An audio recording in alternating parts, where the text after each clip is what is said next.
Hey guys, tonight we're exploring a story that everyone in history should know. The story is why Roman soldiers wore sandals in battle. You get comfortable, take a moment, like the video, and subscribe. But only if you genuinely enjoy what I do here. And let me know in the comments where you're tuning in from and what time it is for you. It's always fascinating to see who's joining us from around the world. Now, dim the lights, maybe turn on a fan for that soft background hum, and let's ease into tonight's journey together. Why Roman soldiers wore sandals in battle, the sandals that conquered an empire. A cold morning mist hangs over the rolling hills of northern Europe. Thousands of Roman soldiers stand in perfect formation. Their polished helmets catch the first rays of sunlight. Shields overlap like the scales of a giant beast, and the sharp points of hundreds of spears seem to disappear into the fog. Somewhere beyond the trees, an enemy army is gathering its courage. The air smells of damp earth, leather, and iron. No one speaks. Every soldier waits for a single command. If you were standing on that hill more than 2,000 years ago, one detail would immediately seem strange. Not the armor, not the swords, not the discipline. It would be their feet. These men who marched across deserts, climbed frozen mountains, crossed rivers, stormed fortresses, and fought some of history's deadliest battles, were wearing sandals. At first glance, it almost sounds ridiculous. Modern soldiers wear heavy combat boots designed to protect every inch of the foot. Today's armies spend billions developing footwear capable of surviving explosions, sharp rocks, extreme temperatures, and endless marches. Yet the army that built one of the greatest empires the world has ever known trusted something that looked surprisingly simple. Leather sandals. For generations, artists, filmmakers, and historians have shown Roman legionaries wearing open sandals with thick leather straps wrapping around their feet. Many people have laughed at the idea. Some believe it was simply Roman fashion. Others assume Roman soldiers had no better technology. A few even imagine that ancient warfare was somehow easier than modern combat. But every one of those assumptions misses the truth, because those sandals were not a sign of weakness. They were one of the greatest military innovations of the ancient world. Every cut of leather, every nail hammered into the sole, every strap tied around the ankle exist for a reason. Nothing about Roman military equipment happened by accident. The Roman army was obsessed with efficiency. If a piece of equipment failed, soldiers died. If it slowed a march, an entire campaign could collapse. If it caused injuries, Rome could lose thousands of trained legionaries before even reaching the battlefield. For Rome, every small improvement mattered. And surprisingly, footwear became one of the empire's greatest advantages. Imagine marching nearly 30 kilometers in a single day. Not once, not twice, but day after day. Now imagine carrying nearly 40 kilograms of equipment while doing it. Your shield alone weighs several kilograms. Your sword hangs from your belt. Javelins rest against your shoulder. Food for several days is strapped to your back. Cooking equipment rattles with every step. Tools for building camps weigh you down. Water, spare clothing, and personal belongings add even more weight. Every sunrise begins another march. Every sunset ends with digging defensive trenches before sleeping. Then, before dawn arrives, the entire process begins again. This was ordinary life for a Roman legionary. Long before facing an enemy, the greatest threat was often exhaustion. Blisters could cripple a soldier. Foot infections could spread through an entire unit. Broken sandals might force a soldier to abandon formation. A single injured foot could mean death during battle. Roman commanders understood something that many people today overlook. An army does not win because of one glorious charge. It wins because thousands of soldiers remain healthy enough to fight after weeks or months of marching. The strength of Rome was never just its weapons. It was endurance. And endurance begins with the feet. Centuries before modern medicine understood biomechanics, Roman military engineers were already solving problems through observation and experience. They noticed which footwear caused injuries. They observed which materials survived long marches.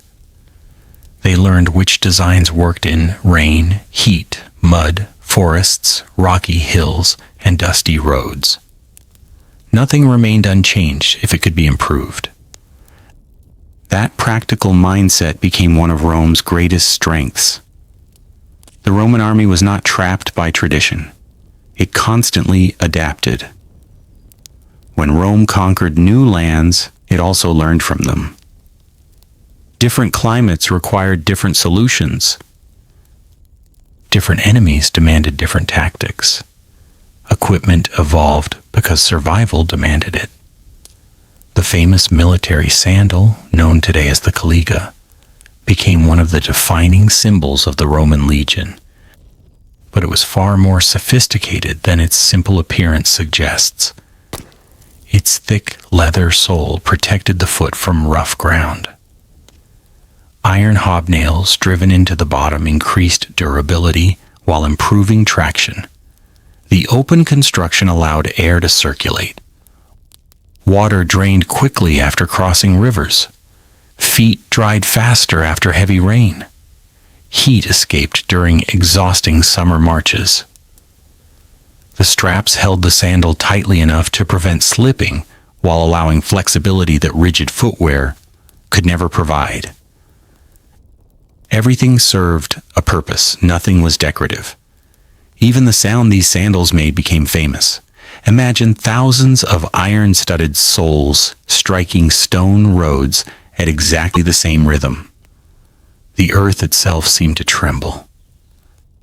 Villages often heard a Roman legion before they saw it. The steady metallic rhythm announced the arrival of the world's most disciplined military force. To Rome's enemies, that sound became terrifying, because wherever those footsteps stopped, Rome usually stayed.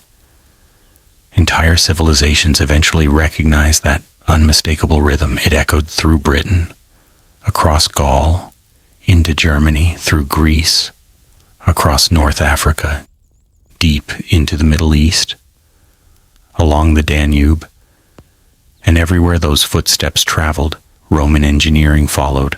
Roads appeared, bridges crossed rivers, cities expanded, trade flourished, military camps transformed into permanent settlements. The empire grew one march at a time. It is tempting to think that Roman victories depended mainly on famous generals like Julius Caesar.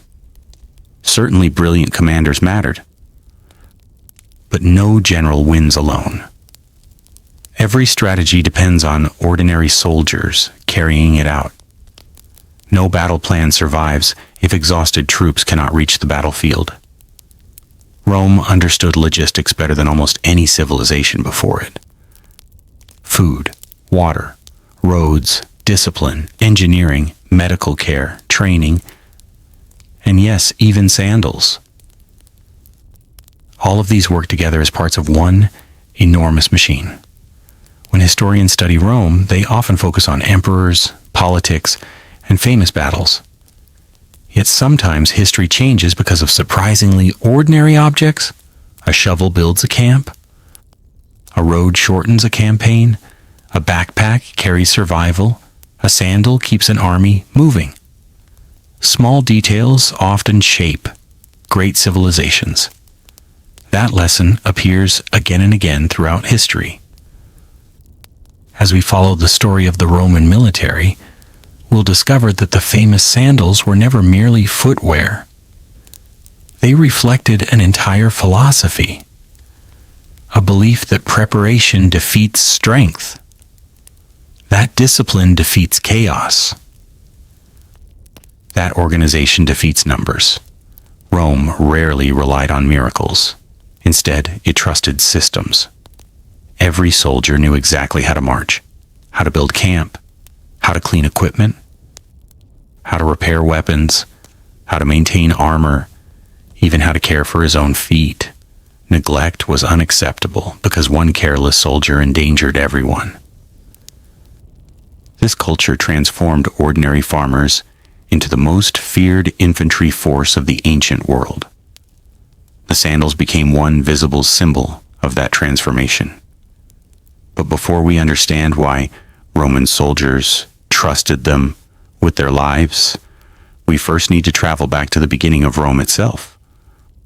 Long before the empire stretched across 3 continents, long before marble cities and mighty emperors, long before the eagle standards inspired fear across Europe, Rome was nothing more than a small settlement, struggling to survive among far stronger neighbors. Its earliest warriors looked nothing like the legendary legionaries history remembers.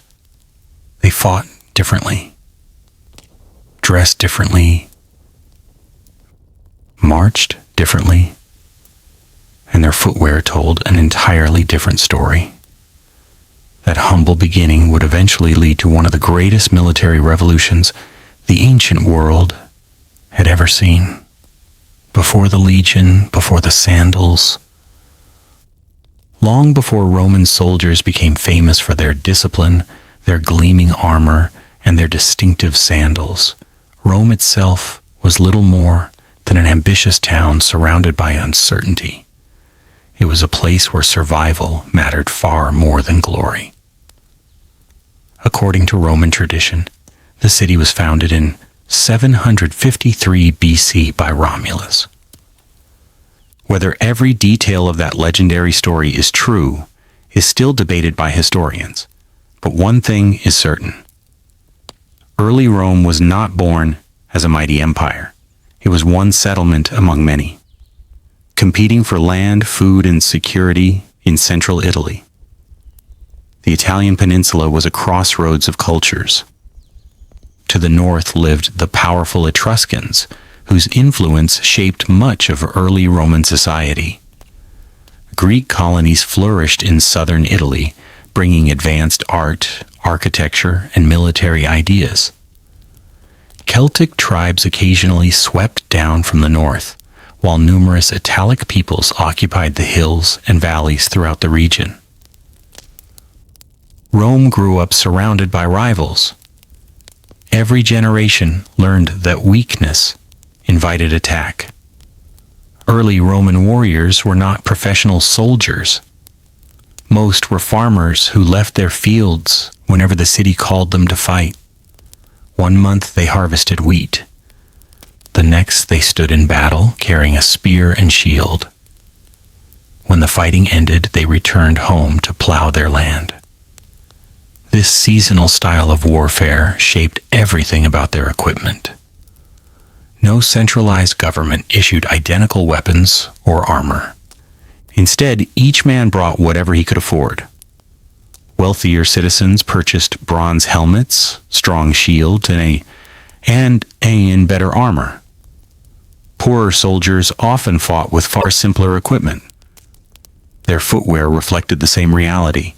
Some wore sturdy leather shoes. Others marched in simple sandals. Many probably fought in footwear, made by local craftsmen rather than military specialists. There was no standard design, no official army workshop, no carefully tested military sandal. That would come centuries later. At this stage, Rome was still learning from defeat, learning from victory, learning from every enemy it encountered. One of Rome's greatest strengths throughout history was its willingness to copy successful ideas. Unlike civilizations that considered foreign customs beneath them, the Romans rarely cared where an idea came from. If something worked, they adopted it. If an enemy used a better weapon, Rome built a better version. If another culture developed stronger fortifications, Roman engineers improved upon them. If better military organization existed elsewhere, Rome studied it carefully. Practical results mattered more than pride. This attitude became one of the foundations of Roman greatness. It also explains why Roman military equipment constantly evolved. Nothing remained sacred if improvement was possible. As Rome expanded beyond its original territory, its soldiers encountered environments far different from the gentle hills around the city. Rocky mountain passes, dense forests, wide rivers, marshlands, dry plains. Every landscape punished weak equipment. A soldier whose footwear failed during a campaign could slow an entire marching column. At first glance, losing a sandal might seem like a minor inconvenience. In reality, it could become a disaster. Imagine walking barefoot across sharp limestone. Every step slices the skin. Small cuts become infected. Swollen feet reduce speed. Reduced speed weakens formation. A broken formation invites attack. Something as ordinary as damaged footwear could eventually cost lives. Roman commanders observed these realities with remarkable attention. Unlike modern generals who rely on reports generated by large bureaucracies, Roman officers often marched beside their own men. They experienced the same roads, the same mud, the same heat, the same freezing rain when soldiers complained about equipment. Commanders saw the problems themselves. That closeness accelerated military innovation. The Roman army never became successful simply because it possessed superior weapons. Its real strength lay in constant refinement. Each campaign became a lesson. Each mistake became an opportunity. Every generation left the next one slightly better prepared. As Rome fought neighboring tribes, another truth became impossible to ignore. Battles rarely lasted very long. Many ancient engagements were decided within a few intense hours. Marches, however, lasted weeks, sometimes months. Soldiers spent far more time walking than fighting. That simple fact changed Roman priorities. Modern movies often focus entirely on dramatic combat. But a Roman legionary understood that war mostly meant marching. Marching under a blazing summer sun, marching through icy mountain winds, marching across muddy valleys where every step threatened to pull away a sandal, marching over rough volcanic rock that shredded weak leather, marching through dust that coated every inch of the body. The battlefield represented only the final test. The journey there demanded even greater endurance. Roman leaders gradually realized that mobility itself could become a weapon. An army arriving fresh after a long march often defeated an exhausted enemy regardless of numbers. Speed created surprise. Surprise created victory. Victory expanded Rome. The feat of ordinary soldiers carried the empire forward long before its famous generals entered history. As Roman society developed, military organization became increasingly sophisticated. The city introduced reforms that required citizens to serve according to their wealth. Equipment slowly became more standardized. Training improved. Command structures evolved. Experience accumulated. Rome transformed from a collection of part-time warriors into something far more dangerous, yet even then, The perfect military sandal had not fully appeared. The footwear continued changing alongside every other piece of equipment. Leather quality improved. Craftsmanship became more consistent. Local shoemakers gained experience supplying larger armies. Military officials began noticing which designs survived longest. The process resembled natural selection. Weak designs disappeared, strong ones spread. Over decades, then centuries, countless small improvements combined into something extraordinary. No single inventor suddenly created the famous Roman military sandal. Instead, it emerged through generations of practical experimentation. That is often how history truly works. Great inventions are rarely born overnight. They evolve. Each craftsman adds one improvement. Each soldier offers one complaint. Each campaign reveals one hidden weakness. Eventually, those tiny changes become revolutionary. The Roman military system itself followed the same pattern.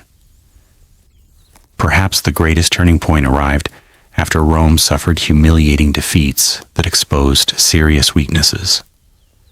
Disaster forced change.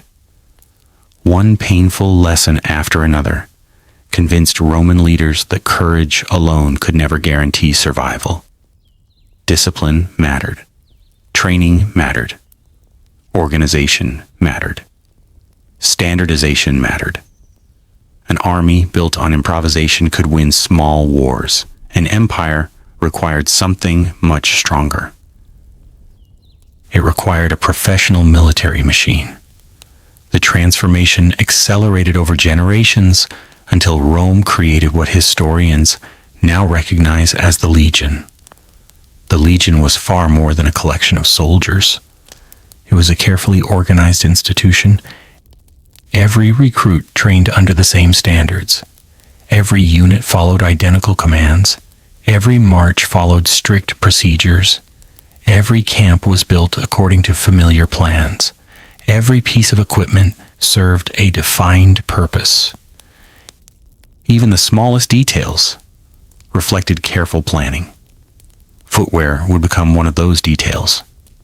Not because sandals looked impressive, but because every unnecessary injury weakened the army. Roman officers soon recognized another important truth. A soldier who trusted his equipment fought with greater confidence. He marched farther, complained less, recovered faster, maintained formation more easily.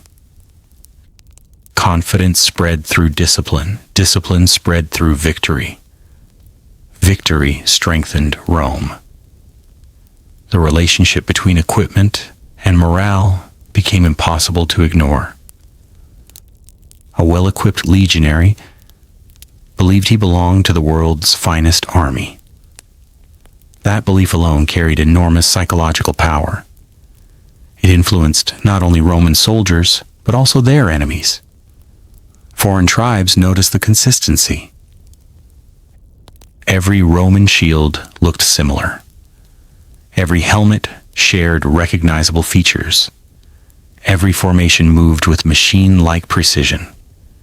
Even their footwear appeared standardized. To outsiders, the Romans looked less like individuals and more like one enormous living organism. Thousands of men moving almost as one. That terrifying unity intimidated opponents before the battle even began. Yet Rome's military revolution was still incomplete. The famous legion that conquered Gaul, crossed into Britain, marched through deserts, and defended frontiers stretching thousands of kilometers, had not yet reached its final form. Neither had the sandal. Its greatest evolution was still ahead. Soon, Rome would produce a style of military footwear, so practical, so durable, and so perfectly suited to long-distance campaigning that it would become one of the defining symbols of the Roman Empire itself. The humble sandal was about to earn its place in history, not as a piece of fashion, but as one of the quiet foundations upon which an empire marched. The birth of the Caliga. By the 1st century before Christ, Rome was no longer a struggling city fighting for survival. It had become a republic whose influence stretched across the Mediterranean. Every successful campaign brought new territory, new wealth, and new responsibilities. But it also created a problem that no army in the ancient world had faced on such a scale. How do you keep tens of thousands of soldiers moving across 3 continents? How do you march an army from the scorching deserts of Syria to the freezing forests along the Rhine? How do you supply men who may spend months away from home, crossing mountains, rivers, marshes, and rocky coastlines? Rome discovered that winning battles was only one part of war. Keeping an army alive long enough to reach the battlefield was often the greater challenge. As Roman campaigns grew larger and longer, military engineers began paying close attention to every piece of equipment a legionary carried. Nothing escaped scrutiny. Not the shield, not the sword, not the backpack, and certainly not the footwear. A soldier's feet became one of the army's most valuable assets. Without healthy feet, the strongest warrior became useless. A wounded arm might still allow a man to march. A broken spear could be replaced, a damaged shield could be repaired, but feet carried the entire burden of the Roman military machine. If they failed, everything else failed with them. It was during this period that one of history's most recognizable military sandals emerged, the Caliga. Today, when people imagine Roman soldiers, this is usually the footwear they picture. Thick leather soles reinforced with iron hobnails, a network of leather straps wrapping securely around the foot and ankle, leaving much of the foot exposed to the air. To modernize, it looks surprisingly simple, almost primitive, yet appearances can be deceiving. The Caliga was the product of centuries of experience. Every part of its design solved a problem that Roman soldiers had encountered somewhere across the empire. The sole was cut from several thick layers of leather pressed tightly together. One layer alone would wear out quickly after weeks of marching over stone roads. Several layers created strength without making the sandal unnecessarily heavy. Weight mattered. Every extra gram became noticeable after 20 kilometers. By evening, even small differences could feel enormous. Roman soldiers already carried shields weighing several kilograms, swords, daggers, javelins, cooking equipment, food, water, tools, and personal belongings. Adding heavy footwear would only increase exhaustion. The Caliga struck an ideal balance, strong enough to survive punishment, light enough to reduce fatigue. But perhaps its most famous feature lay beneath the sole. Dozens of iron hobnails. Each one was hammered carefully into the leather. To many modern observers, these nails appeared decorative. They were anything but. The hobnails dramatically increased durability. Without them, rough roads quickly ground away the leather. With them, the sole lasted much longer. The nails also provided grip. Imagine walking across a steep hillside covered with loose gravel. Smooth leather slides easily. Iron studs bite into uneven ground. The difference could determine whether a soldier kept his balance while carrying nearly 40 kilograms of equipment. Traction became even more important during battle. Roman formations depended upon stability. Legionaries stood shoulder to shoulder. Each shield protected not only its owner, but also the man beside him. If one soldier slipped, the formation weakened. If several lost their footing, enemy warriors could exploit the opening. The caliga helped reduce that risk. It gave Roman soldiers confidence to plant their feet firmly even on uncertain terrain. The straps served another equally important purpose. Unlike modern boots that enclosed the foot completely, the caliga left large sections exposed. At first glance, this seems dangerous. Wouldn't open feet be easier to injure? Surprisingly, the answer often depended on where the army was campaigning. Most Roman campaigns occurred in warm or temperate climates: Italy, Greece, Spain, North Africa, the Eastern Mediterranean. These regions frequently experienced hot summers. Marching all day inside fully enclosed footwear created serious problems. Sweat soaked the leather, moisture softened the skin. Soft skin blistered more easily. Blisters burst. Open wounds became infected. In an age before antibiotics, even minor infections could become life-threatening. The open design of the caliga allowed air to circulate continuously. Feet dried faster, heat escaped, sweat evaporated. The result was greater comfort during long marches. This was not luxury. It was practical medicine. Roman military doctors may not have understood bacteria as modern science does, but they understood the visible relationship between moisture and injury. Dry feet usually remained healthier than constantly wet ones. Crossing rivers presented another challenge. Roman armies crossed countless streams during campaigns. Bridges were not always available. Sometimes soldiers simply marched directly through the water. A fully enclosed boot trapped water inside. Each step became heavier. Wet leather rubbed against the skin. The foot remained soaked for hours. The caliga behaved differently. Water entered easily, but it also escaped quickly. Once soldiers reached dry ground, air flowed freely around their feet. Within a relatively short time, much of the moisture disappeared. This reduced the chance of painful skin damage. The design reflected experience earned over generations. No engineer sitting comfortably in an office invented it.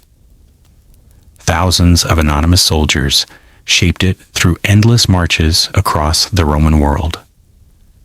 Every complaint became a lesson. Every campaign became another experiment. Every repair suggested another improvement. Roman shoemakers gradually perfected their craft. Many worked close to military forts where demand remained constant. Some specialized almost entirely in supplying legionaries. Their workshops echoed with the sounds of knives slicing leather, awls punching holes, and hammers driving iron nails into thick soles. Leather itself required careful preparation. Fresh hides could not simply become sandals overnight. Animal skins first had to be cleaned, stretched, treated, and tanned. Different tanning methods produced different qualities of leather. Some remained flexible, others became tougher. Experienced craftsmen selected materials according to the purpose of each part of the sandal. The straps needed flexibility. The sole demanded strength. Even the stitching mattered. Poor stitching failed during long marches. Good stitching survived months of hard use. Roman military supply officers inspected equipment carefully. Inferior craftsmanship wasted money and endangered soldiers. Quality became a military necessity. Because the Roman army operated on an enormous scale, production gradually became more organized than in most ancient societies. Large workshops supplied entire legions. Standard patterns improved efficiency. Replacement parts became easier to produce. Repairs could often be performed by army craftsmen accompanying military units. This standardization gave Rome another hidden advantage. A soldier transferred from one legion to another already understood how his equipment functioned. Everything felt familiar. Training became simpler. Maintenance became easier. Confidence remained high. The Collegia eventually became so closely associated with Roman soldiers that even civilians recognized it immediately. Children growing up near military camps heard the rhythmic clatter of hobnailed sandals long before they saw the approaching column. Merchants recognized the sound. Farmers recognized it. Foreign tribes certainly recognized it. Thousands of iron-studded soles striking Roman roads created a unique sound unlike anything else in the ancient world. It announced discipline. It announced order. It announced Rome. That sound carried both comfort and fear. To Roman citizens, it meant protection. To enemies, it often meant conquest. But despite its many strengths, the Collegia was not perfect. No piece of equipment ever is. As Roman armies expanded farther north into colder climates, soldiers encountered conditions that challenged even this remarkable design. Frozen rivers, deep snow, relentless rain, bitter winter winds. The very openness that kept feet cool in Italy sometimes became a serious disadvantage in Germania or Britain.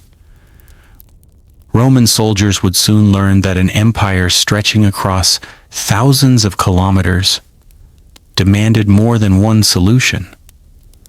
The famous sandal that had served them so well would eventually face its greatest test, not against an enemy army, but against nature itself. The longest enemy was the road. Ask most people what made the Roman army so powerful, and they will probably mention the gladius, the famous short sword. Others will point to disciplined formations, brilliant generals, or the vast wealth of the empire. Very few would answer with a single word: roads. Yet for a Roman legionary, the road was more familiar than the battlefield itself. A soldier might fight only a handful of major battles during his years of service, but he marched almost every day. The Roman army was, above all else, a marching army. It conquered the ancient world one step at a time. Imagine being a young recruit who has just completed months of brutal training. You have learned how to hold your shield, thrust with your sword, throw your pila with deadly accuracy, and obey every command without hesitation. You expect your first great challenge to be combat. Instead, your commander orders a march, not for one day, not for two, but for weeks. At sunrise, the horns sound across the camp.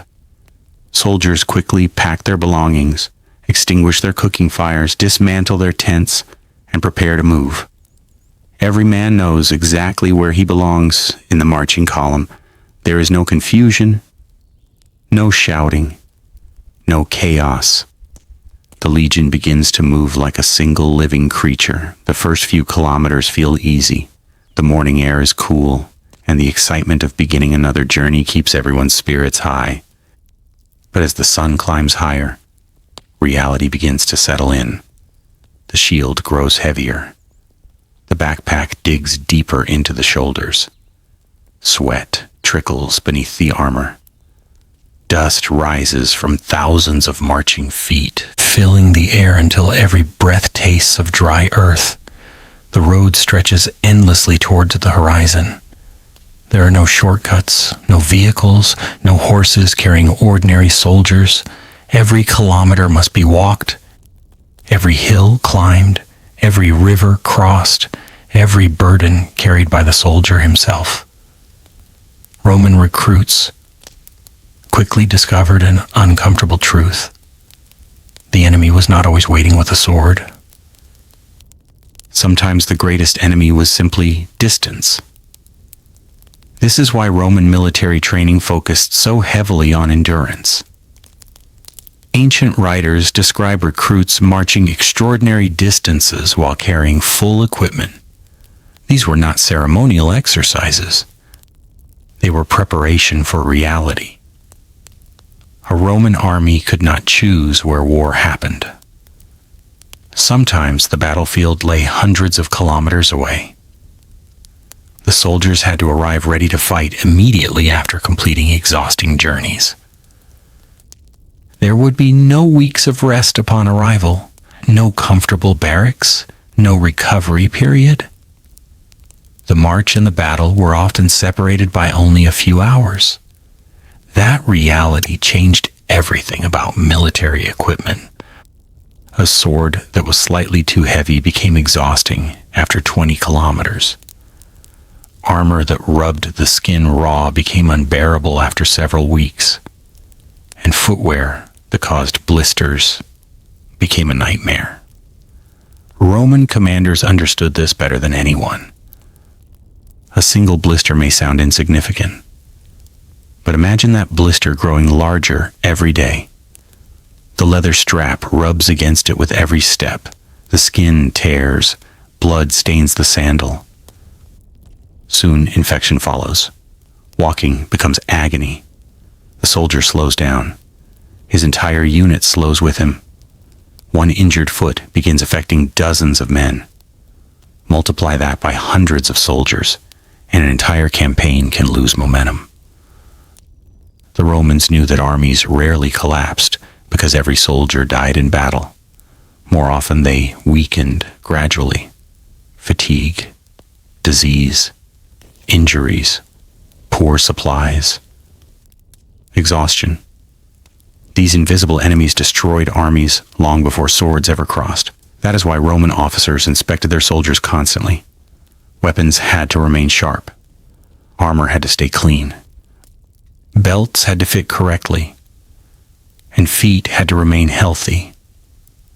Some commanders reportedly ordered regular inspections after long marches. Not because they doubted discipline, but because prevention was easier than replacement. Training a new legionary took months. Losing one to an infected foot was a waste Rome could not afford.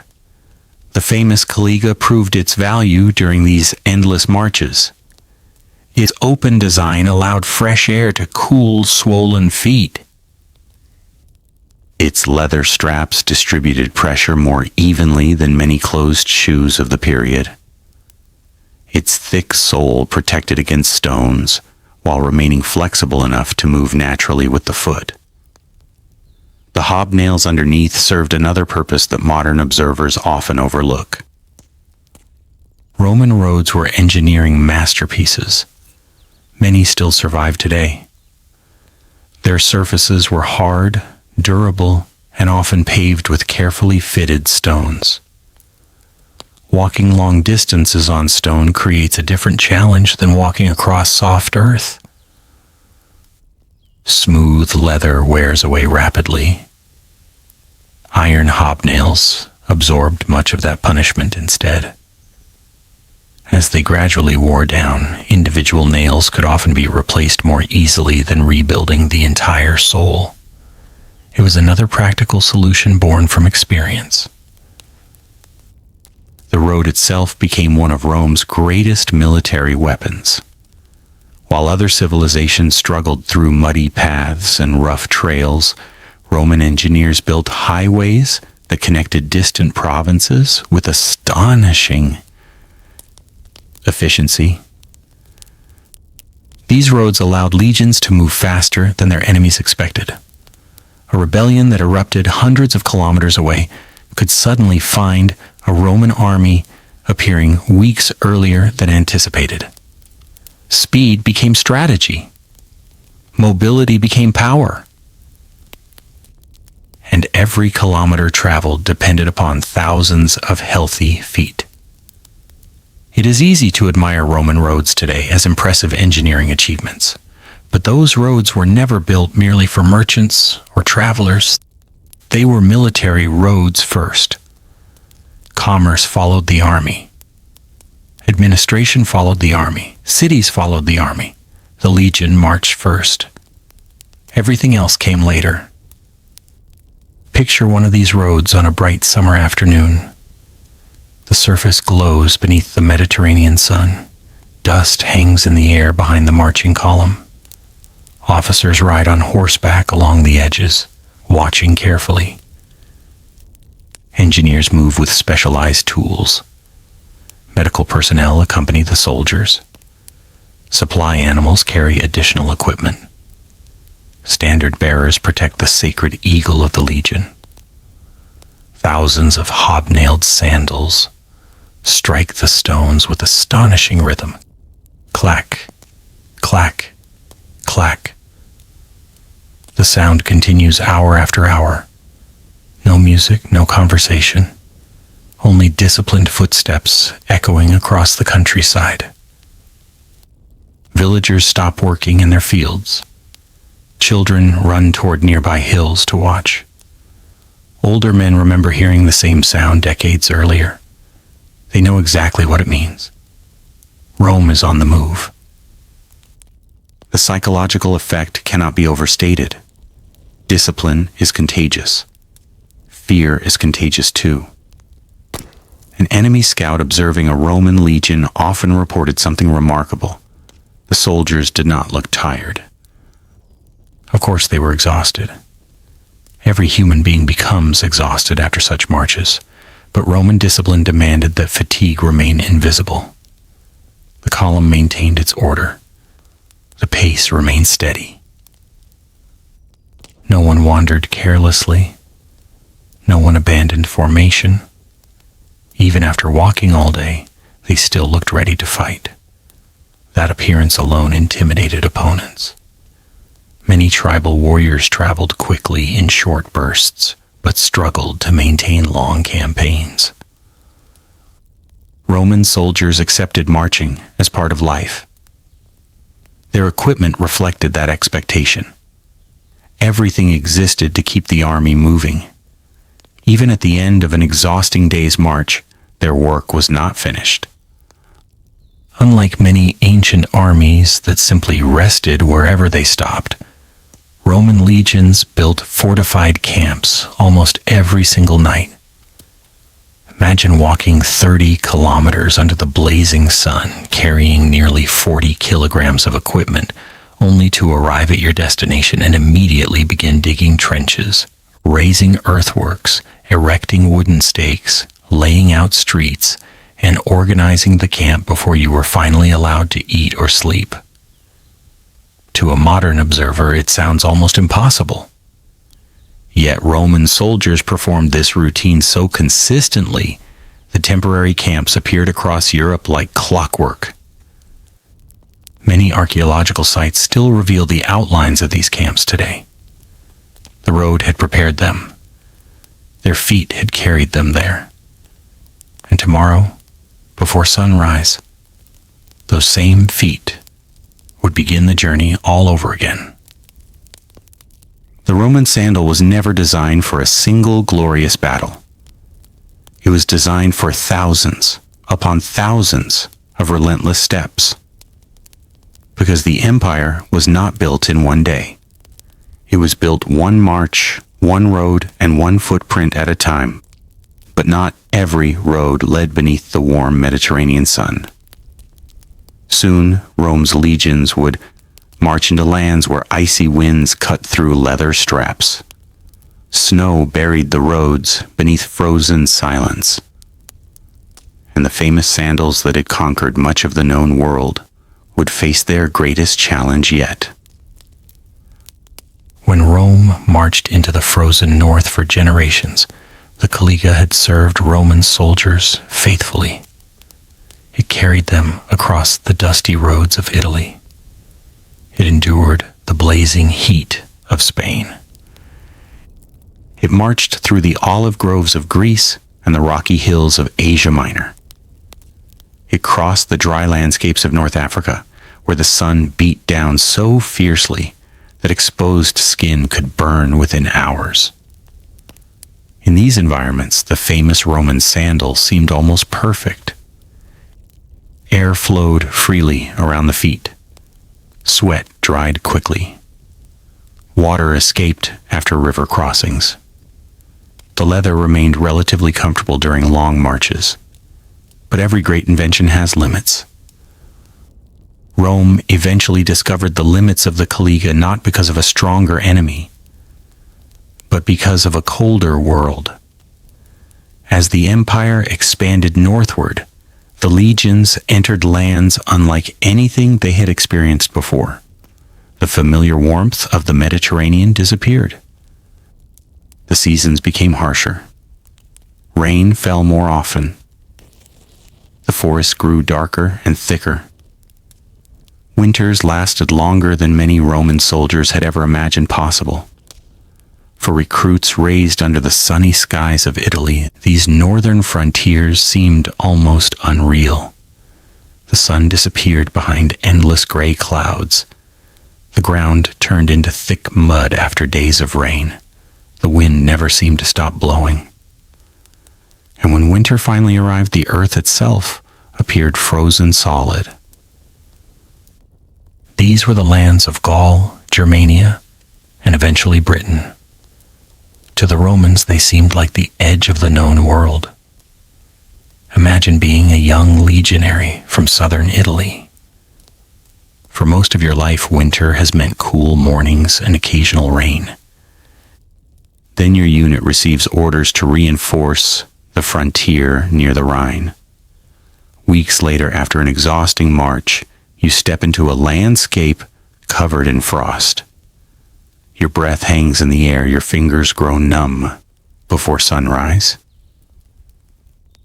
The leather straps around your feet, once so comfortable, now feel painfully cold.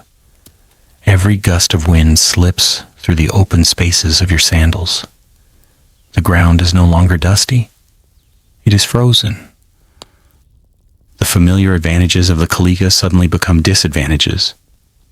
Air circulation now steals precious warmth. Cold water enters easily. Snow packs itself between the straps. Ice forms around the leather. Each step becomes more uncomfortable than the last. The Romans quickly realized they faced an enemy that could not be defeated with swords. Nature demanded adaptation. Roman history is often remembered as a story of conquest, but it is equally a story of adjustment. Again and again, the empire survived because it learned. When conditions changed, Rome changed with them. Military equipment was never considered untouchable. Commanders paid close attention to reports from distant frontiers. Soldiers wrote letters describing harsh winters. Officers requested supplies better suited to colder climates. Local craftsmen offered ideas based on generations of experience living in these regions. The Romans listened. That willingness to learn from conquered peoples became one of the empire's greatest strengths. Germanic tribes had lived through brutal winters for centuries. They understood cold in ways Mediterranean soldiers did not. Their clothing reflected that experience. Animal furs, heavy cloaks, thicker leather footwear, woolen garments layered carefully to trap warmth. Rome gradually adopted many of these practical ideas. There was no shame in borrowing what worked. Survival mattered more than pride. Archaeological discoveries suggest that by the later centuries of the empire, many Roman soldiers stationed in colder provinces wore enclosed boots instead of the traditional caliga. These boots offered greater protection against snow, freezing rain, and bitter winds. Some reached above the ankle. Others were lined with additional material for insulation. The famous sandal did not disappear overnight. It simply became less suitable for certain environments. This tells us something important about the Roman military. Contrary to popular imagination, Roman soldiers did not all look identical across every province. Equipment varied according to local conditions. A legion serving in Egypt faced different challenges than one defending Hadrian's Wall in northern Britain.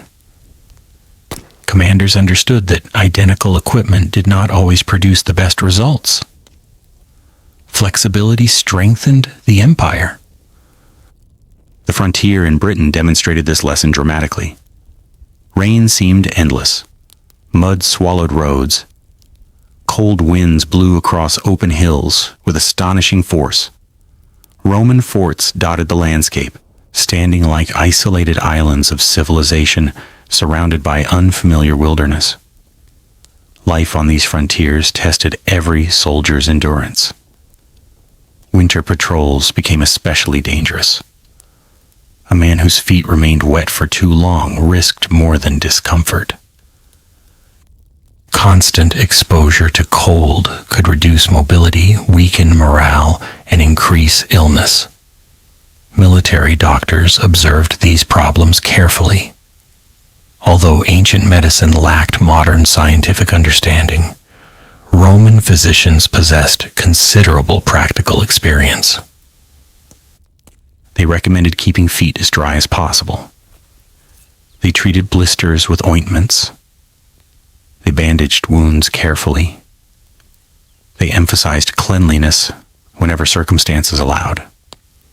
Foot care remained part of military discipline. A neglected infection could remove a soldier from active duty for weeks. The Romans valued experienced legionaries too highly to lose them through preventable injuries.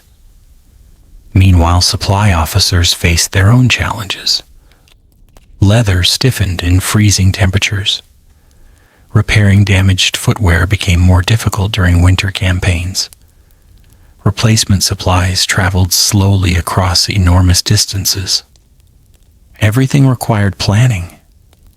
Every pair of boots, every strip of leather, every iron hobnail, every shipment represented another piece of the vast logistical machine that kept Rome alive.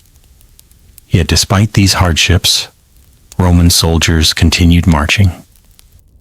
They crossed snow-covered valleys.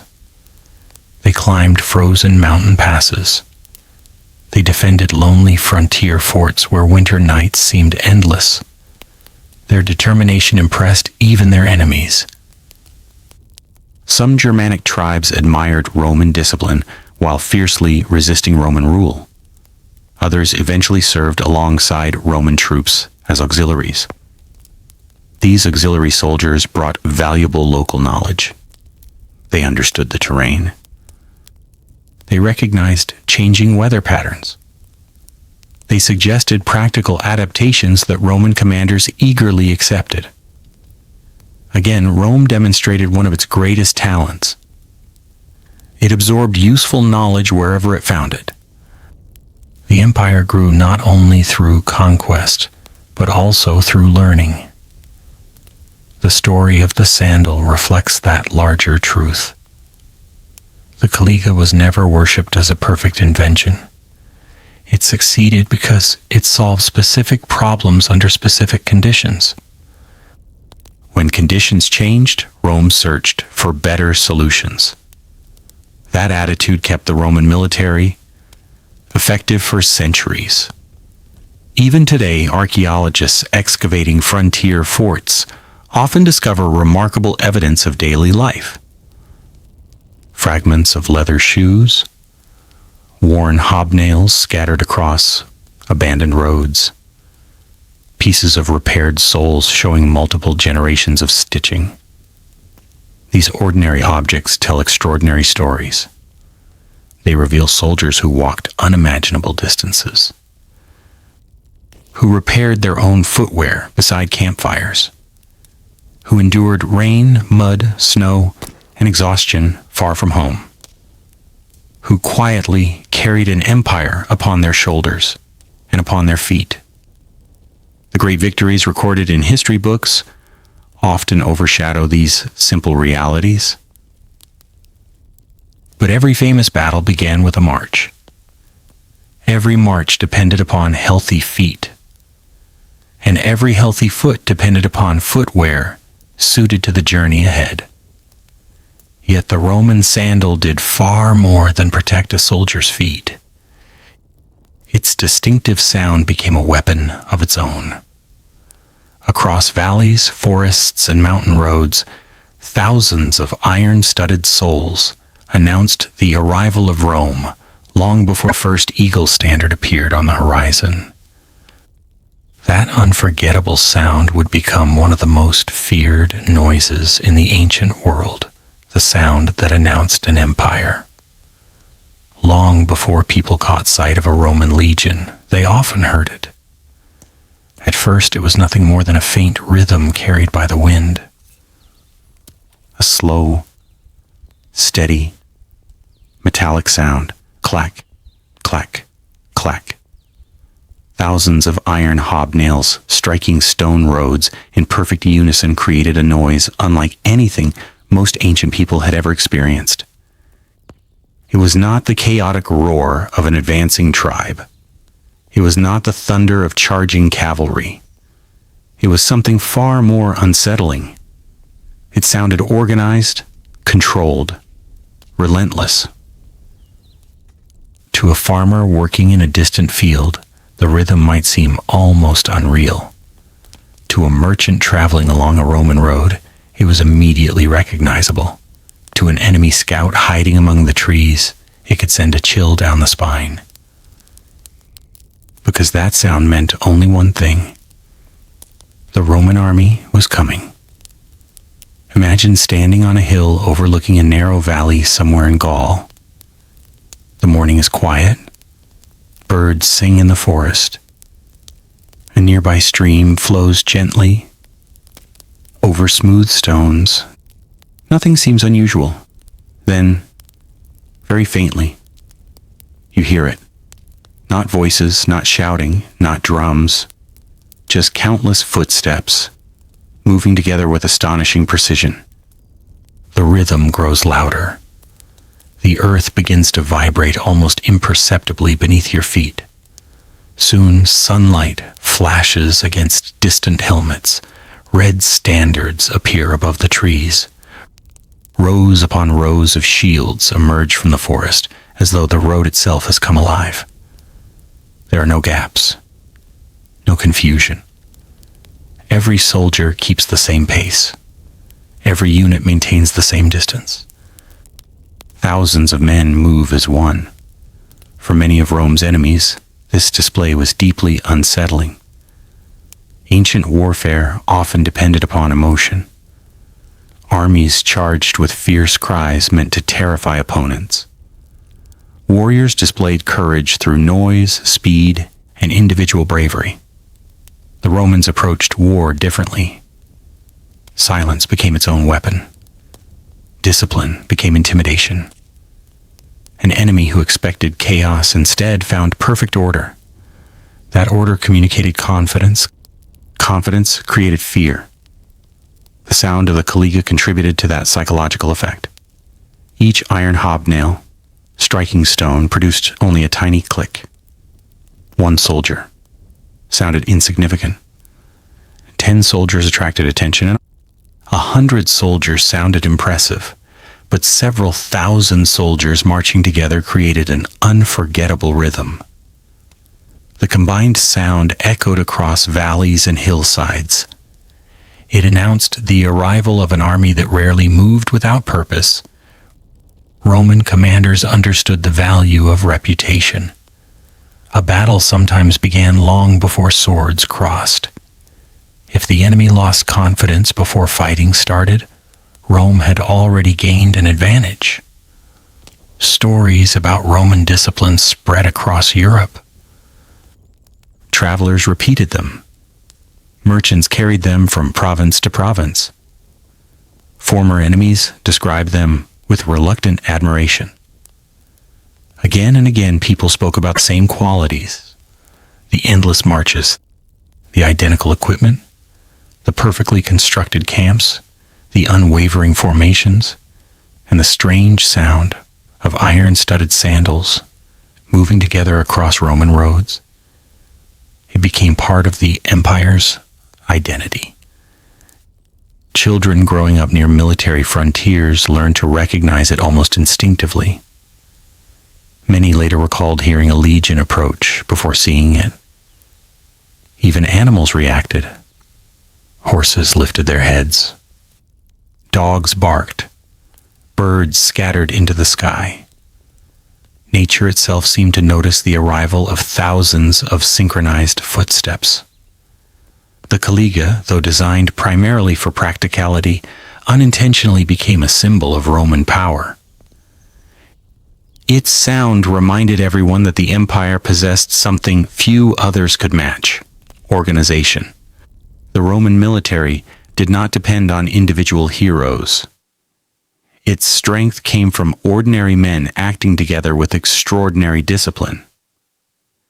That philosophy shaped everything. When a legion marched, every soldier knew exactly where to stand. Each cohort occupied its assigned position. Engineers marched where engineers belonged. Medical staff remained where they were needed. Supply wagons followed carefully planned routes. Scouts moved ahead. Rear guards protected the column behind. Nothing happened randomly. Even rest breaks followed routine. Roman officers understood that predictable habits reduce confusion. Reduced confusion saved lives. Modern armies still follow many of these same principles. Preparation reduces panic. Routine creates reliability. Reliability produces victory. The Roman soldier learned these lessons from the first day of training. Recruits spent months repeating the same movements until they became instinctive. March, stop, turn, advance, retreat, raise the shield, draw the sword, throw the pilum, repeat, again, again, again. By the time a recruit became a full legionary, his body responded almost automatically. He no longer thought about every individual movement. His training guided him. The caliga supported that rhythm. Its flexible construction allowed natural movement during long marches. Its straps held the foot securely without excessive restriction.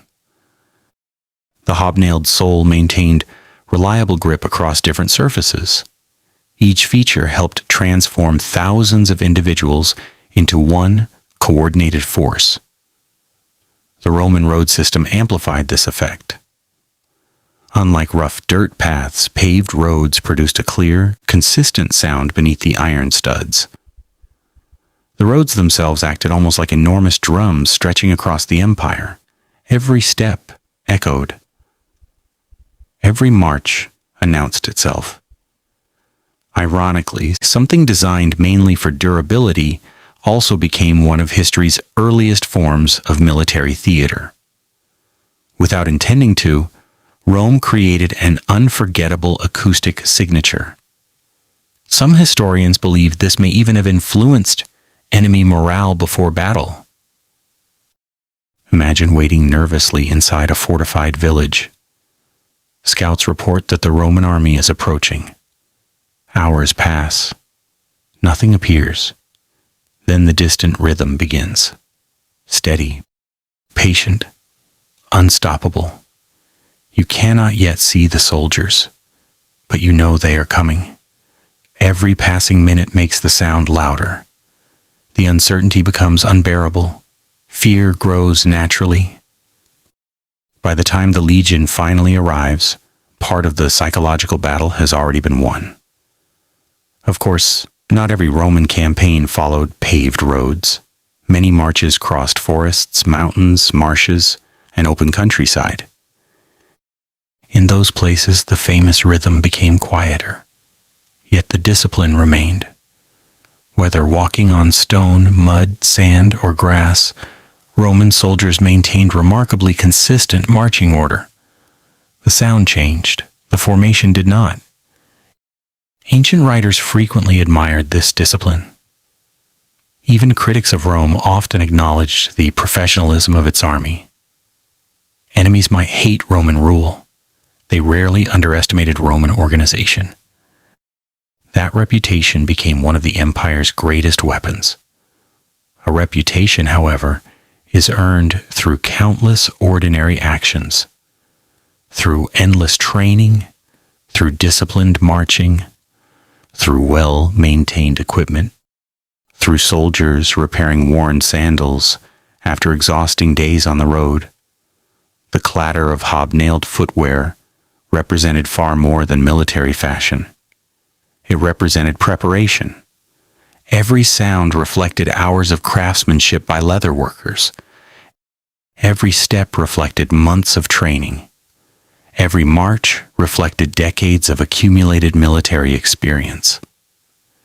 Together, they carried the Roman Empire farther than almost anyone thought possible. Yet behind every famous march stood another group whose names history rarely remembers: the craftsmen, the leather workers, the blacksmiths, the men who cut the leather, forged the hobnails, stitched the straps, and repaired damaged sandals late into the night so that the legions could march again at sunrise. Without them, the rhythm of Rome would have fallen silent. Their quiet work formed the hidden foundation beneath every Roman victory, the craftsmen behind every Roman victory. When history remembers the Roman Empire, it usually celebrates emperors, brilliant generals, and legendary battles. The names of Julius Caesar, Scipio Africanus, and Trajan have survived for thousands of years. But history rarely remembers the man who stitched a soldier's sandal. No monuments were built in his honor. No triumphal parade celebrated his work. Yet without him, many Roman victories might never have happened. Every legion depended not only on courage, but also on countless ordinary craftsmen whose skill kept the army moving. Behind every marching column stood an invisible army of leather workers, blacksmiths, carpenters, armorers, and engineers. They rarely stood on the battlefield, but their work reached every battlefield. Imagine walking through a Roman military settlement early in the morning. Before the soldiers begin their drills, another part of the camp is already alive. The ringing of hammers echoes from a blacksmith's forge. Bright sparks leap into the air as glowing iron is shaped into nails, buckles, and fittings. Nearby, the sharp smell of freshly tanned leather fills the air. A leather worker sits on a low wooden stool, carefully cutting thick hides into precise shapes. His hands move with quiet confidence. He has repeated these motions thousands of times. Each cut must be exact. A strap that is too narrow may snap. One that is too wide may rub painfully against a soldier's ankle. There is no room for carelessness. The Roman army expected consistency. Every sandal had to perform under extraordinary conditions. These craftsmen understood what many people today often forget. A Roman soldier did not simply wear his sandals. He depended on them. They carried him through forests where sharp branches covered the ground. They protected him while climbing rocky hillsides. They endured endless miles of stone roads. They survived river crossings, muddy fields, scorching heat, and long days beneath heavy armor. Every pair represented hours of skilled labor. The process began long before the leather reached the workshop. Fresh animal hides first had to be cleaned thoroughly. Hair was removed. The skin was soaked in special solutions to prevent decay. Then came tanning, a slow process that transformed fragile hides into strong, flexible leather, capable of lasting for years. Roman tanners often worked outside towns because the chemicals and animal waste produced overwhelming odors. The work was unpleasant. The smell lingered on clothes and skin. Many citizens avoided these neighborhoods whenever possible. yet the empire depended upon them. Without quality leather, there would be no saddles, no belts, no shields covered with hide, no tents, and certainly no military sandals. Once the leather reached the shoemaker, another challenge began. Each piece had to be inspected carefully. Weak sections were rejected, strong areas became soles, more flexible portions became straps. Nothing was wasted unnecessarily. Leather was valuable. The craftsman placed wooden patterns over the hide before cutting each shape with remarkable precision. These patterns helped produce sandals of consistent size. Standardization mattered. Rome valued equipment that could be repaired easily. If every craftsman followed similar designs, replacement parts became much simpler to produce. After cutting the leather came the stitching. Unlike modern factories filled with machines, every stitch was made by hand. Strong waxed thread passed repeatedly through carefully punched holes. Each stitch strengthened the next. If one failed, the surrounding stitches continued holding the sandal together. Roman shoemakers understood that durability depended upon careful construction rather than speed alone. Then came the feature that made the caliga instantly recognizable: the hobnails. Nearby blacksmiths forged hundreds of tiny iron nails every day. Although individually small, together they transformed an ordinary sandal into military equipment. Each nail had to be shaped correctly. Too long, and it might injure the wearer's foot. Too short, and it would pull free after only a few marches. The shoemaker hammered every hobnail into place with practiced accuracy. The pattern itself often followed practical designs intended to balance grip and durability. When the sandal was finally complete, it still faced its greatest test. Not inspection. Use. Only the road could truly judge Roman craftsmanship. A poorly made sandal revealed its weaknesses quickly. Loose stitching, broken straps, worn soles, bent nails. Every flaw became obvious after days of marching. Roman soldiers were not shy about reporting equipment failures. Their lives depended upon reliable gear. Military officials listened carefully because replacing damaged sandals during an active campaign consumed valuable time and resources. Over the years, this constant feedback improved quality. Craftsmen learned from mistakes. Designs evolved gradually. Rome rarely accepted good enough. There was always another improvement to make, another weakness to eliminate. This relentless pursuit of refinement helped explain why Roman military equipment remained respected for centuries. The craftsmen themselves often developed remarkable expertise. Some families likely passed their trade from father to son for generations. A young apprentice spent years learning how different leathers behaved, how tightly to stitch, how deeply to drive each hobnail, how to recognize flaws invisible to inexperienced eyes. Knowledge accumulated slowly but steadily. Like the Roman army itself, craftsmanship became stronger through discipline and repetition.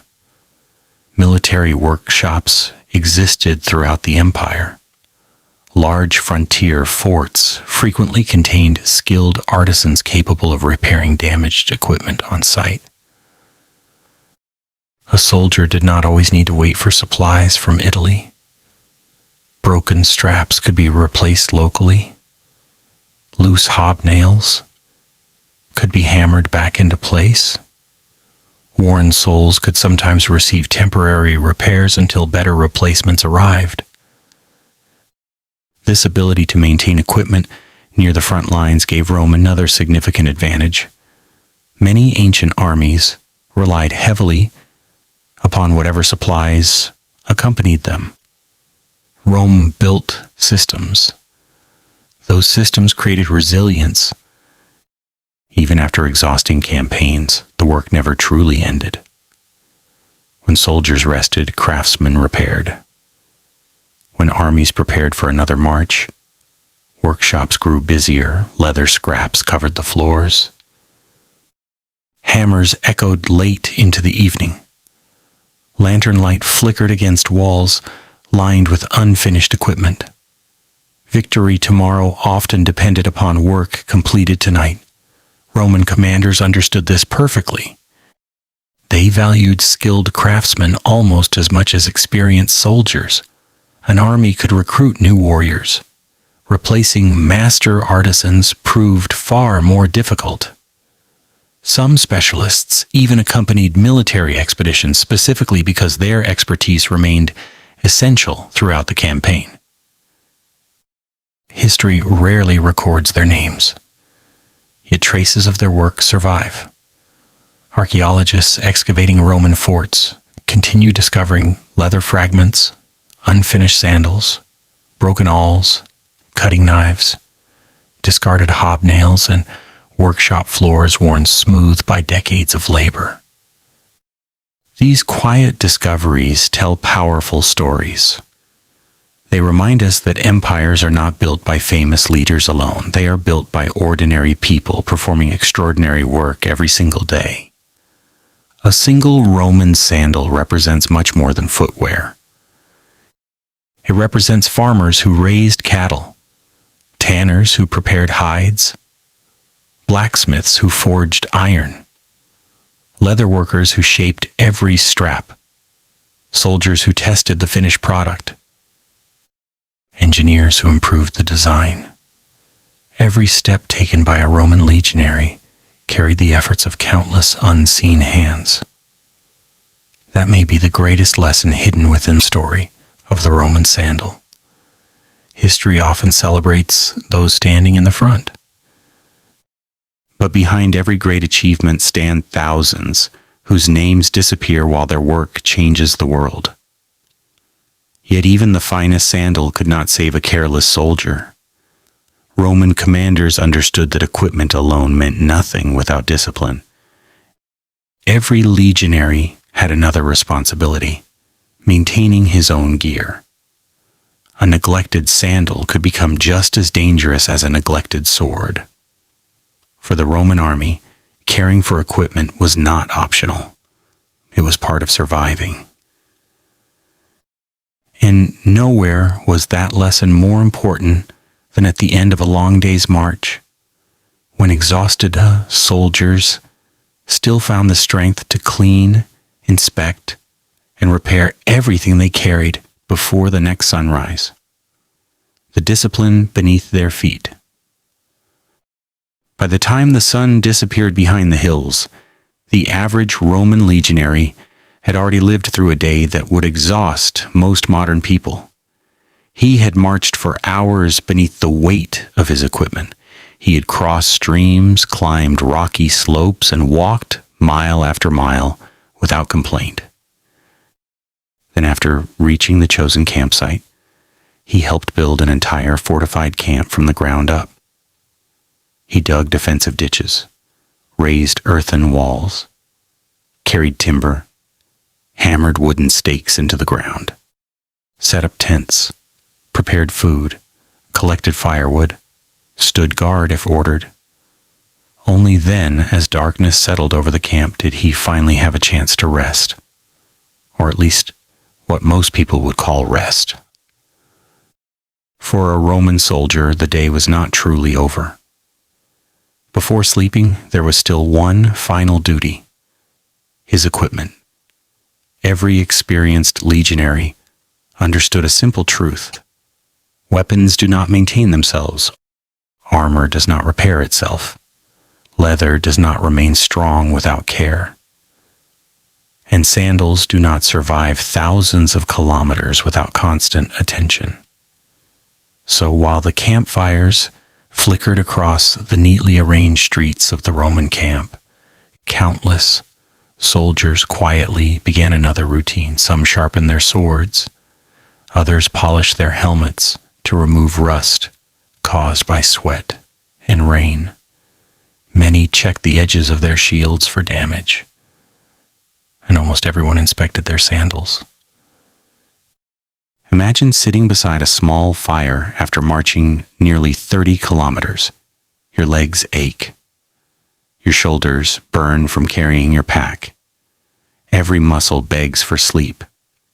Yet instead of lying down immediately, You untie the leather straps around your feet. Slowly, carefully, you examine every inch of the sandal. Is a strap beginning to crack? Has one of the hobnails worked itself loose? is the stitching still holding firmly? Has the sole worn thinner after weeks on Roman roads? Even more importantly, you inspect your own feet. Small stones caught between the straps are removed. Dust is brushed away. Minor cuts are cleaned. Blisters are treated before they become serious. To a modern observer, these actions might seem insignificant. To the Roman army, they were essential. One neglected blister today could become a crippling infection tomorrow.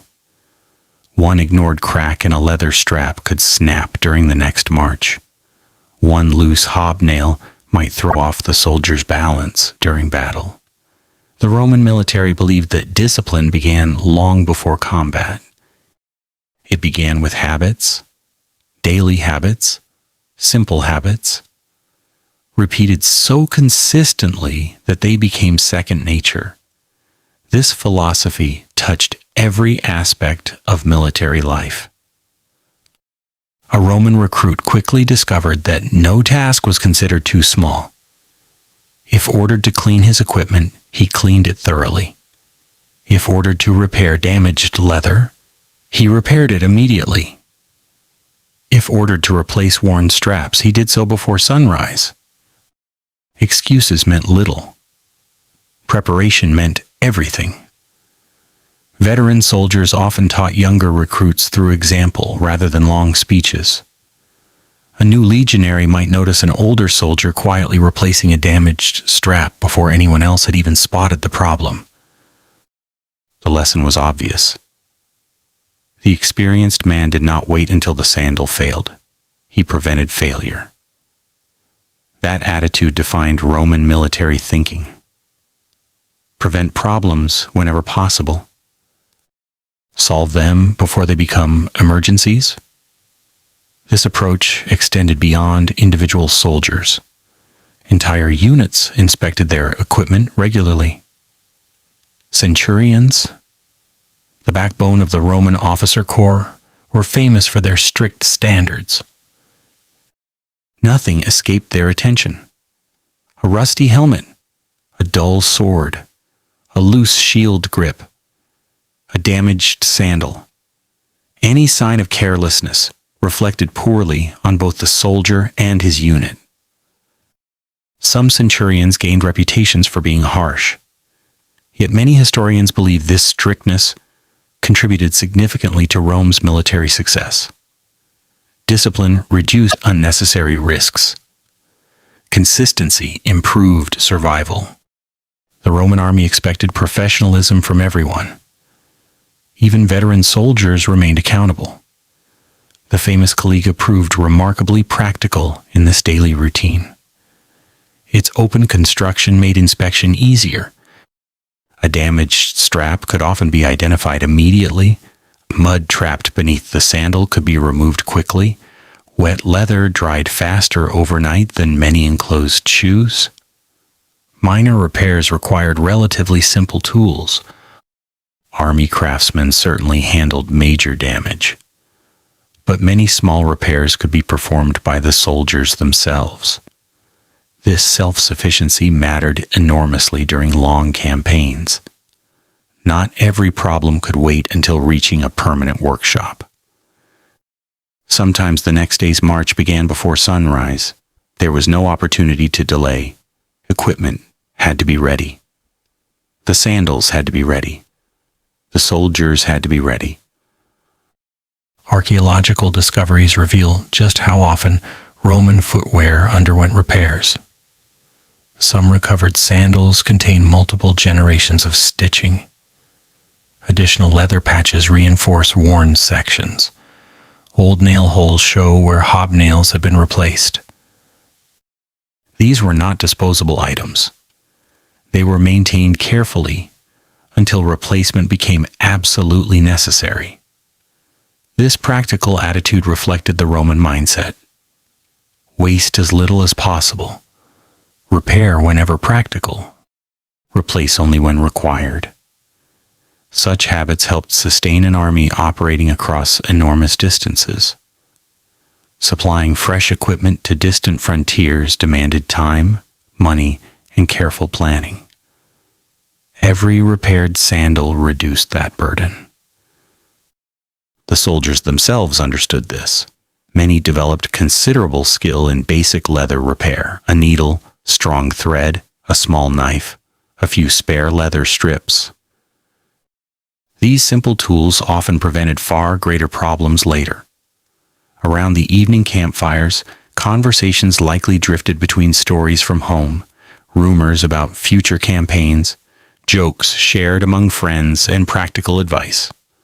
One veteran might explain how to tighten straps before crossing rocky ground. Another might recommend softening stiff leather with oil.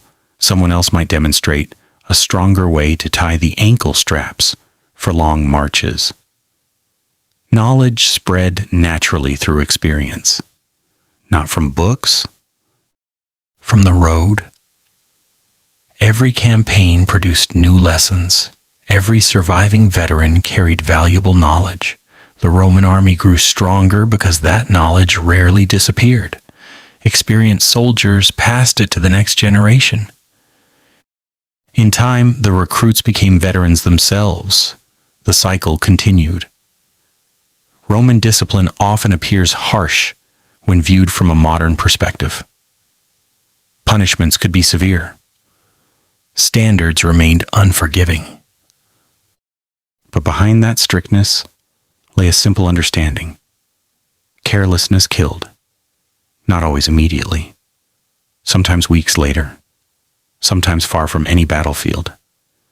An overlooked equipment failure, a neglected injury, a forgotten repair. Small mistakes often carried enormous consequences.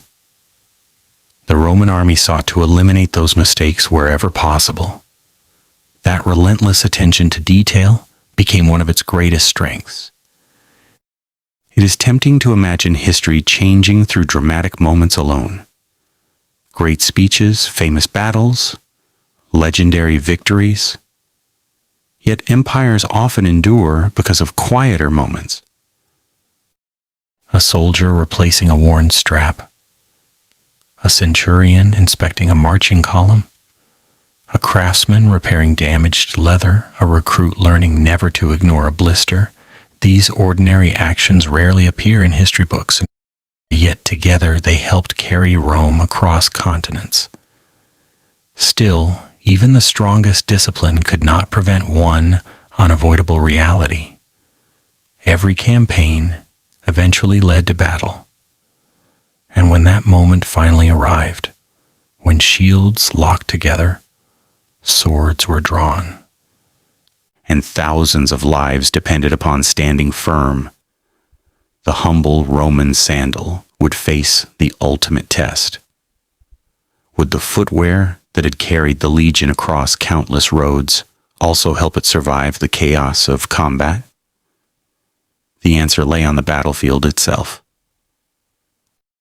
The sandals that stood in the shield wall. The march was over. The waiting had ended. Across the open field, two armies faced one another in tense silence. For days, sometimes even weeks, the Roman legion had crossed rivers, climbed hills, and followed dusty roads to reach this exact place. Every blister had been endured. Every mile had been walked. Every piece of equipment had been checked and repaired. Now, none of that preparation mattered unless the soldiers could stand their ground. The enemy watched from the opposite side. Some beat their shields with their weapons. Others shouted challenges across the field. War cries echoed through the valley, growing louder as thousands of voices joined together. The Romans answered with something very different. Silence. No wild charge. No reckless sprint toward the enemy. The legion remained exactly where it was. Shield after shield rose into position. Helmets gleamed beneath the afternoon sun. Centurions walked calmly along the ranks, speaking only a few quiet words. Every soldier knew what came next. There was no need for long speeches. Months of training had already prepared them. A command echoed through the line. The legion advanced, not running, walking, steady, measured, every step carefully controlled. The familiar sound of thousands of hobnailed sandals striking the ground returned once more. Clack, clack, clack. This time, however, the rhythm carried a different meaning. It was no longer announcing Rome's arrival. It was announcing Rome's confidence. Every soldier trusted the man standing beside him. Every man trusted the shield in front of him, and every step depended upon firm footing. That is where the humble sandal proved its worth. Once again, ancient battles were rarely fought on perfectly flat ground. Fields contained loose stones, uneven earth, hidden holes, wet grass, fresh mud after rain. A single careless step could throw a soldier off balance. Balance meant survival. Roman combat relied upon discipline rather than individual heroics. A legionary did not swing his sword wildly above his head. He stayed behind his shield. He thrust with short, controlled movements. He conserved energy. He maintained formation. Everything depended upon remaining stable. The Caliga's hobnailed sole helped provide that stability. The iron studs bit into the earth with each movement. Whether advancing, stopping suddenly, or pushing forward against enemy pressure, the soldier needed reliable footing. Imagine hundreds of shields pressing together as two armies collide. The force is enormous. Every man feels the weight of the soldiers behind him. The enemy pushes from the opposite direction. Feet slide, bodies strain, muscles burn. In those moments, even a slight loss of traction can create disaster. If one man slips, he leaves a gap. If several men lose their footing, the formation weakens. The enemy notices immediately. Roman commanders understood this better than anyone. That is why equipment supporting stability mattered so much. The sandal alone did not win battles. Discipline won battles, training won battles, leadership won battles, but the sandal supported all of those things. It allowed the soldier to apply his training effectively. The famous Roman shield, the scutum, covered much of the body. Behind it, the legionary waited patiently for opportunities rather than charging recklessly. His sword, the gladius, excelled at close-range thrusting. But neither weapon mattered if he lost his footing at the critical moment. Stable feet created effective swordsmanship. Stable feet maintained the shield wall. Stable feet preserved Roman formations. Every part of the military system depended upon every other part. This interconnected thinking defined Roman warfare. Nothing existed in isolation. The shield protected the body. The armor absorbed blows. The helmet guarded the head. The sword attacked. The sandals supported everything beneath them. Many ancient enemies fought with tremendous courage. Some were physically larger than Roman soldiers. Others charged with astonishing ferocity. Roman victories rarely resulted from superior strength alone. Instead, they came from organization. While individual warriors sought personal glory, Roman legionaries focused on collective success. One soldier might never become famous, the legion would. That philosophy demanded trust. Trust in commanders, trust in fellow soldiers, trust in equipment. A poorly made sandal could betray that trust. A well-made one quietly performed its duty without drawing attention. History tends to celebrate dramatic weapons. The sword receives admiration. The spear commands respect. The shield becomes iconic. Few people remember the footwear. Yet remove reliable footwear from a Roman army and everything else begins to suffer. The march slows. The soldiers tire sooner. Injuries increase. Formations weaken. Morale declines. Eventually, victories become harder to achieve. Something as ordinary as leather and iron quietly influences the fate of empires. There is another misconception worth correcting. Many people imagine Roman soldiers fighting almost barefoot because their sandals exposed much of the foot. The reality was far more complex. The thick leather sole absorbed much of the punishment from rough ground. The straps held the foot securely during movement. In colder regions, soldiers often adapted by wearing woolen socks or by using different styles of enclosed footwear better suited to harsh climates. Rome was practical, not stubborn. The goal was never to preserve tradition at all costs. The goal was to win. If changing equipment improved survival, Rome changed it. That flexibility became one of its greatest military strengths. Ancient authors occasionally described the incredible endurance of Roman soldiers during battle. Even after exhausting marches, they often maintained remarkable discipline under pressure. Modern historians believe much of this resilience resulted from preparation rather than natural toughness alone. Everything the legionary experienced during training resembled the hardships of real campaigns. Heavy loads, long marches, strict routines, constant equipment maintenance. By the time battle arrived, little felt unfamiliar. The sandals themselves had already survived hundreds of kilometers before reaching the battlefield. They had been tested by rain, dust, rocks, rivers, and endless roads. Combat simply became another challenge, another day, another duty. As the battle reached its climax, the field echoed with the clash of iron, the splintering of wooden shields, and the shouted commands of Roman officers. Dust rose into the air. Visibility disappeared.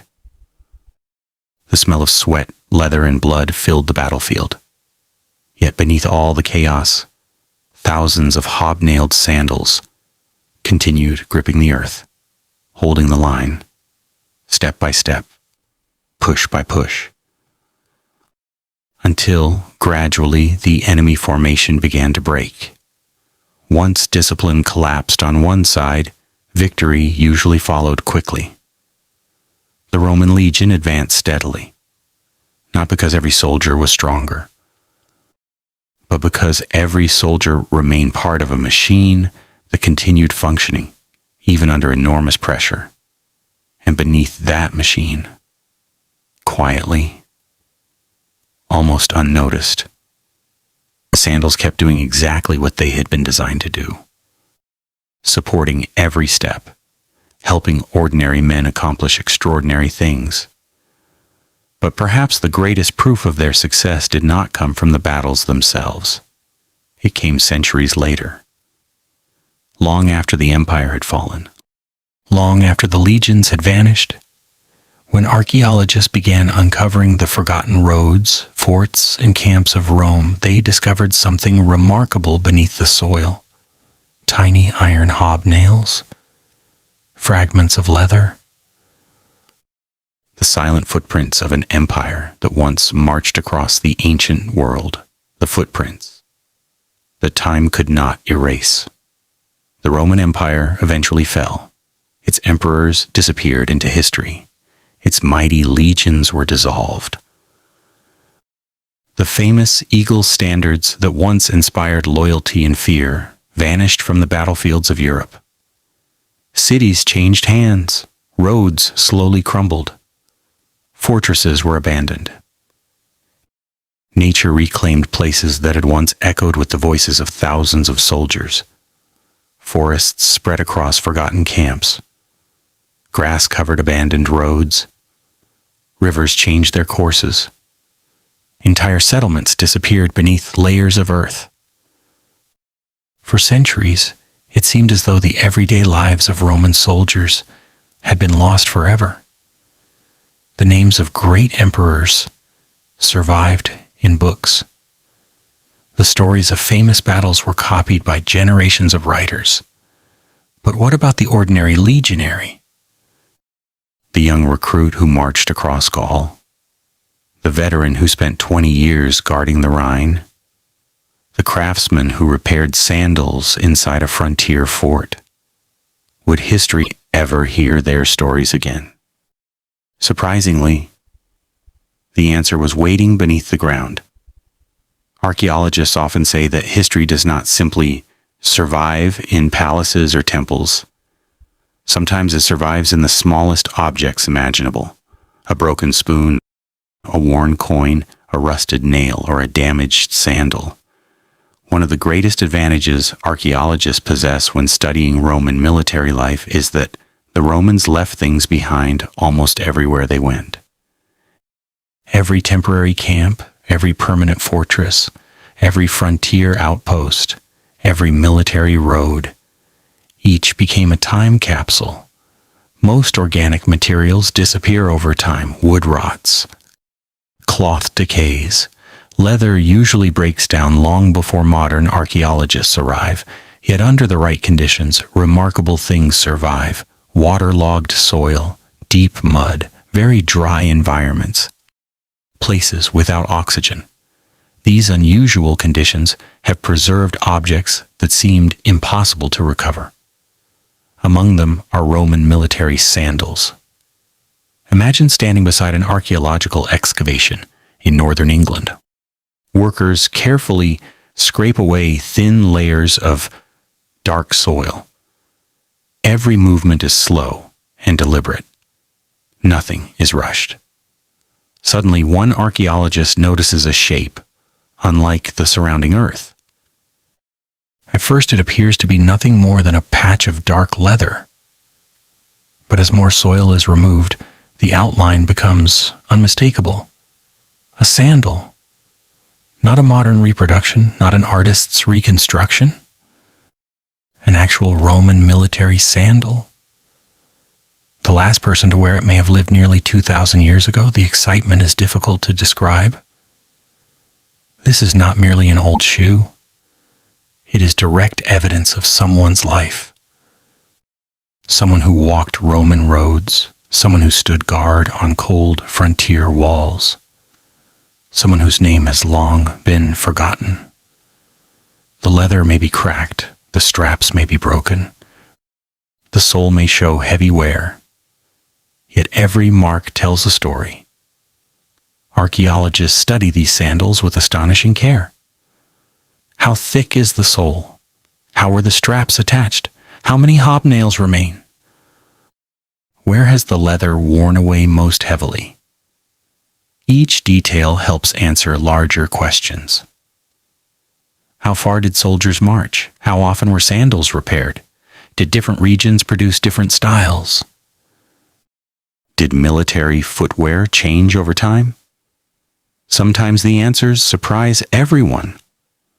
Excavations at Roman forts along Britain's northern frontier have revealed footwear far more varied than many people expected.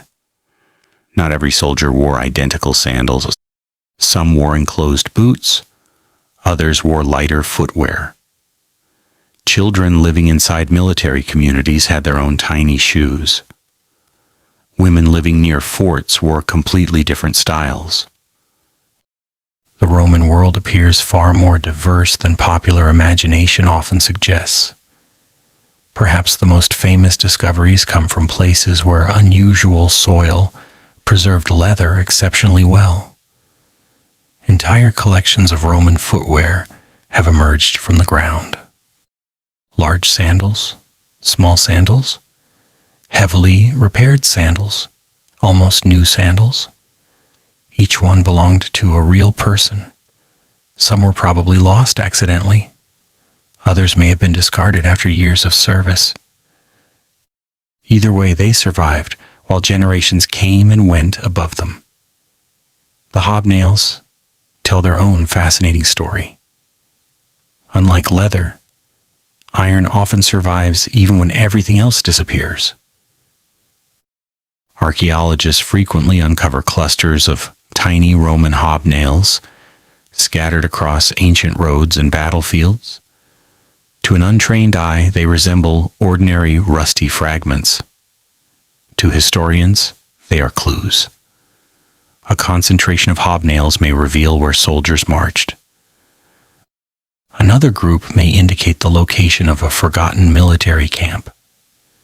Sometimes a battlefield can be identified partly because thousands of these small iron studs remain buried beneath the soil.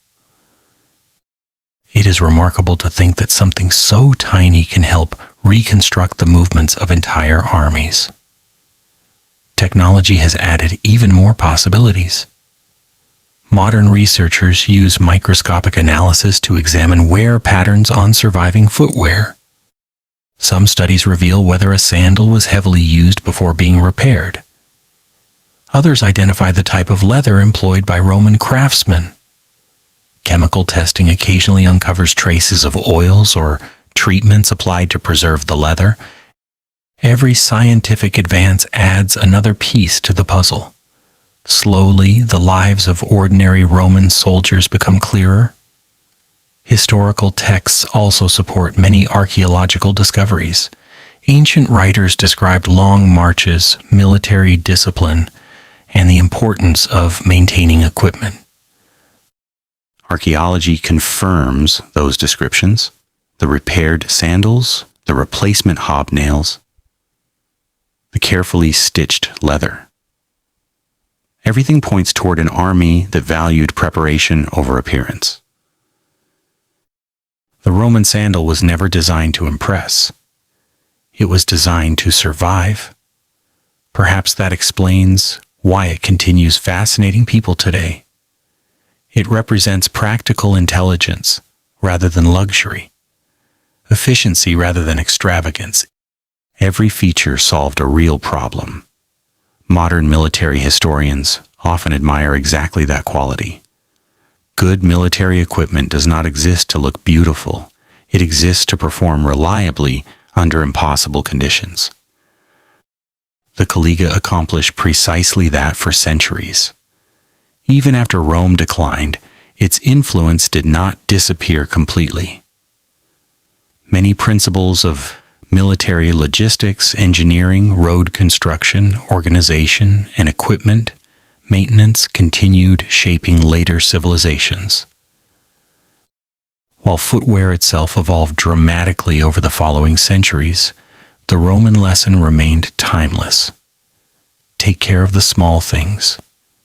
The small things determine the outcome of great events. An empire may appear to rest upon famous leaders. In reality, it often rests upon ordinary people doing ordinary jobs exceptionally well. The leather worker, the blacksmith, the engineer, the recruit checking his sandals before another march. History rarely remembers their names. Yet without them, the empire itself could never have endured. Today, museums around the world display surviving Roman sandals behind glass cases. Visitors often pause for only a few seconds before moving on to glittering helmets or magnificent statues. At first glance, they appear simple, almost unimpressive, but if you look carefully, You begin to notice the worn leather, the carefully placed stitching, the iron hobnails hammered into the sole, the marks left by countless miles of marching. Suddenly, the sandal becomes something much greater than a shoe. It becomes a witness, a silent witness to one of history's greatest military stories. And perhaps that is the greatest irony of all. The Roman soldier who wore it expected his footprints to disappear with the next rain. Instead, 2,000 years later, the world is still following them. More than just a sandal. If a Roman soldier could somehow step into the modern world, there is one thing that would probably surprise him the most.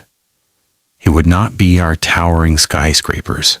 It would not be airplanes crossing the sky. It would not even be the technology that fits inside a pocket. Instead, he might be surprised that people still argue over one simple question. Why did Roman soldiers wear sandals in battle? To him, the answer would seem obvious. Because they worked. Modern people often imagine history through movies and paintings. We see shining armor, dramatic battles, heroic speeches, and fearless warriors charging into combat. Reality was very different. The Roman army did not become history's most successful military force because it looked impressive.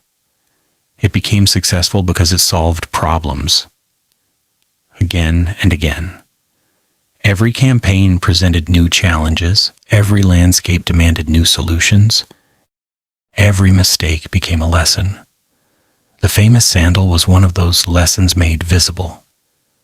It represented centuries of observation rather than sudden inspiration. Roman commanders learned that soldiers spent far more time marching than fighting. So they designed equipment for the march first. Battle came second. This simple way of thinking changed everything. The caliga was never intended to be the strongest shoe ever made.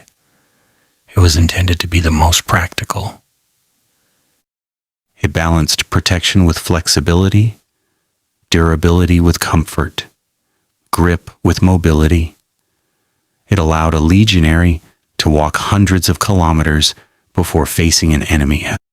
That alone made it one of the most valuable pieces of military equipment Rome ever produced. Its story also reminds us how often history misunderstands ordinary objects.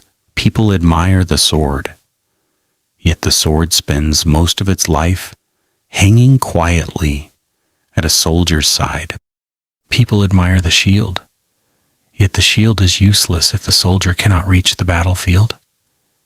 Even the greatest weapon means little without the endurance to carry it there. The sandal made that endurance possible. One step, then another, then another. Thousands of steps became hundreds of kilometers. Hundreds of kilometers became successful campaigns. Successful campaigns became provinces. Provinces became an empire. Sometimes history changes not through spectacular inventions, but through countless small improvements that nobody notices at the time. The Roman sandal is one of those improvements. Its influence stretched far beyond the battlefield. Roman roads connected distant lands. Trade flourished because soldiers first made those roads secure. Merchants followed the legions. Engineers followed the merchants. Families followed the engineers. New towns appeared where military camps once stood. Culture spread. Languages mixed. Ideas traveled farther than ever before. Every one of those changes began with movement, and movement depended upon healthy feet. It is tempting to think that Rome conquered the ancient world with iron. In truth, it conquered much of it with organization. The sword represented force. The sandal represented endurance. Without endurance, force quickly disappears. Modern military planners still understand this principle. An army unable to move efficiently cannot fight effectively. Logistics remain the foundation of every successful campaign. Supplies, transportation, maintenance, medical care, reliable equipment. These ideas did not begin with Rome, but the Romans perfected many of them on an unprecedented scale. Their sandals became a small but powerful symbol of that philosophy. Archaeologists continue discovering new evidence every year. A forgotten military road, a frontier fort, a handful of hobnails buried beneath centuries of soil. Each discovery adds another sentence to the story. None of these objects speaks with words, yet together they tell us something remarkable. The Roman Empire was not built by miracles, it was built by preparation. It was built by routine. It was built by discipline repeated every single day. The soldier cleaning his sandals after sunset mattered. The leather worker cutting another strap mattered. The blacksmith forging another hobnail mattered. The centurion inspecting worn equipment mattered. Every ordinary task supported extraordinary achievements. Perhaps that is why the Roman sandal continues capturing our imagination. Not because it looks impressive, not because it appears powerful, but because it represents a timeless lesson. Great success often depends upon details that most people ignore. History celebrates emperors because they make exciting stories, yet empires are sustained by ordinary people quietly doing their jobs well. The Roman legionary understood this instinctively. He trusted his sandals not because they were fashionable. He trusted them because they had already carried him through rain, dust, rivers, mountains, forests, and countless miles of Roman roads. When battle finally arrived, he knew his feet would not betray him. That confidence could never be measured. Yet it helped shape the ancient world. So the next time you see an illustration of a Roman soldier wearing open leather sandals, remember that you are not looking at a weakness. You are looking at one of history's most carefully refined pieces of military equipment. A design born from centuries of experience, tested across 3 continents, improved by thousands of anonymous craftsmen, trusted by generations of legionaries, and remembered today because it quietly helped one civilization march farther than almost any other before it. The Roman Empire eventually disappeared. Its borders vanished. Its emperors became names in history books. But somewhere beneath old roads, forgotten battlefields, and abandoned forts, the silent footprints of those soldiers still remain, waiting patiently beneath the earth, reminding us that even the greatest empire in history advanced one step at a time. Legacy. Beneath every step. Stand for a moment on the remains of an ancient Roman road. Perhaps it winds quietly through the countryside of Italy. Perhaps it disappears into the forests of Germany. Perhaps it stretches across the hills of Britain, where rain still falls much as it did 2,000 years ago. Close your eyes. The road is silent now. The empire is gone. The forts have become ruins. The watchtowers have collapsed. The banners that once flew proudly above marching legions have long since turned to dust. Yet if history has a memory, this is one of the places where it still whispers. Imagine that silence beginning to change. Far in the distance, a familiar rhythm slowly returns. Not because the Roman army is truly coming back, but because your imagination fills the empty road with the echoes of the past. Clack, clack, clack. Thousands of iron-studded sandals striking ancient stone in perfect rhythm. The sound grows louder. A column of legionaries appears over the horizon. Their shields catch the morning light. Their standards rise above the marching ranks. No one breaks formation, no one rushes ahead. Every step is measured. Every movement reflects years of training. Every soldier understands that he is only one small part of something much larger than himself. That was the true strength of Rome. Not a single emperor, not a single general, not a single battle.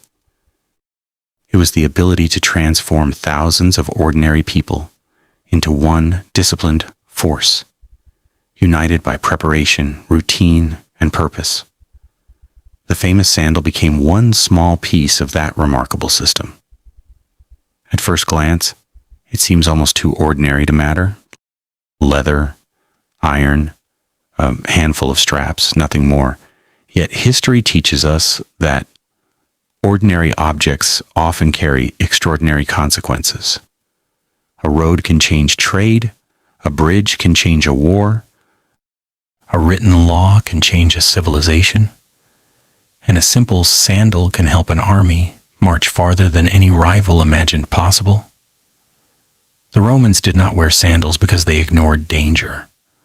They wore them because for much of the empire and for much of its history, those sandals solved the problems their soldiers faced better than almost any alternative.